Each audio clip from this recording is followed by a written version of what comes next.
Let's have a look at this new feature in the Centrix price utility version 3.5.1. So under materials now, if we click materials, we get a diagram showing the relationship between table material and these other tables, the back fins, yield strength, a rate factor, etc. So this is a related database within the prices database. So you must ensure that there's a link to these other tables, to table material. Now the other thing we've got here is we can launch an Excel spreadsheet, which is extremely useful when working with materials.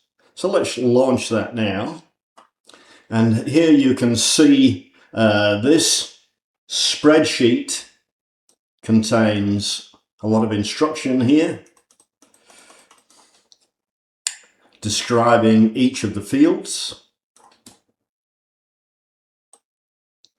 And at the bottom, the tabs show the various other tables that are in the database.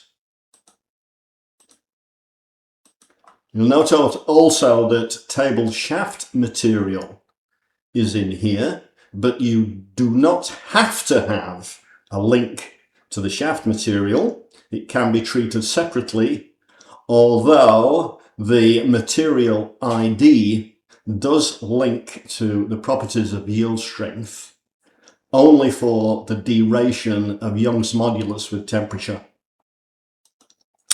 Okay, so let's go back to table material, and I'll just minimize this, and we'll say, okay, I understand that. So here we can see the material table. So these are the existing materials. And we can filter down here with this drop-down box to the different other tables that are linked to this table material data. So let's have a look at those. We've got the material rate factor, which is a labour rate factor and a scrap factor. Now with some of these, if you're just making the impeller, the scrap factor might be a bit higher, or if it's a special material that you don't carry in stock, you may have a higher scrap factor. I'll leave that up to you. So material rate factor, expansion rates. Now you know that this expansion rate ID, there's a whole range of temperatures involved, and this ID links over here to the expansion rate. Okay, so that's expansion rate 1. Now fiberglass is linking to the expansion rate for a carbon steel, which is probably not correct. So what we'll do is, as our first example of how to use this, I'm going to copy that selected. Well, maybe I'll just check first to see if it's in our Excel. So let's have a look. Do we have fiberglass there? No, we don't. So let's copy the fiberglass one. So we'll just say copy selected, and we don't need the column headings, and we'll say OK. So now if I launch Excel, which I've left open, I'm going to put that here at the bottom because it's a negative number. I might put it above here, why not? So I say Control V, and there it is. So our fiberglass, all the information. Now I'm going to change the expansion rate to 0 because it's not important at this stage, because that is limited to inlet cones. So now that I've done that, I'll just minimize this again, and I'm going to delete this fiberglass from here. So I'll delete it. I'll say yes, and I'll say yes again to make sure, and it's gone. So now I'll jump back to Excel. Now that I've changed it, I'm going to copy that whole row up to the end. Don't go beyond the limits of the data. I'll say Control C, and then I shall minimize that and say paste from clipboard. And there it is back in, and now we've got an expansion rate of 0. So going through then, we've got material strength, So let's have a look at Excel and see what it says about material strength, which is table yield strength. So we can see that this is telling us that we have to have a range of temperatures. So the range of temperature here, if we look at table material, you see that we've got a degrees C limit. So this is the maximum temperature that we can use this material for in the software.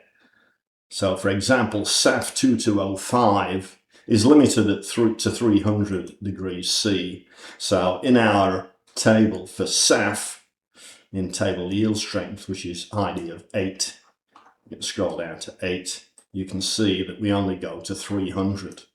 Now it is worth remembering that in Centrix, if we put a maximum temperature of 300 degrees C in Centrix, Centrix will add the temperature rise increase that occurs through the fan. So that in itself may limit the use of this material. For example, if there's a 10-degree temperature rise, then we're going to not see this material. So in that case, you might want to just knock that back a bit and put the maximum inlet temperature to be 290 degrees C, say. All right, let's go back then. And again, it's the same routine. We can copy any or all of these materials in one go. Copy selected. We can include the column headings or not. And I'll just cancel that. And then we can delete them or adjust them and paste them back in. Now, if we go to our fiberglass one and we say paste from Excel, it's already in there, we will get an error message. So this is a long error message and tells us that we can't have a duplicate primary key, which is the material ID there. So that is the material, so you can play around with that. Note that the thickness available here is more easily done within Centrix itself. So when we look at the plate prices now, in the price utility, it tells us to use the Centrix options plate prices. Okay. One other thing I must mention is that Centrix should not be running when you're playing around with the price utility. Close down Centrix, otherwise you might get errors or things not being copied correctly. So let's have a look at shaft materials. There's a slight change here. We can import from the shaft material CSV file. That's a comma separated file. And if we open that, it will usually open with Excel. And Excel will ask if it wants to be converted into an Excel spreadsheet. So I'll say don't convert.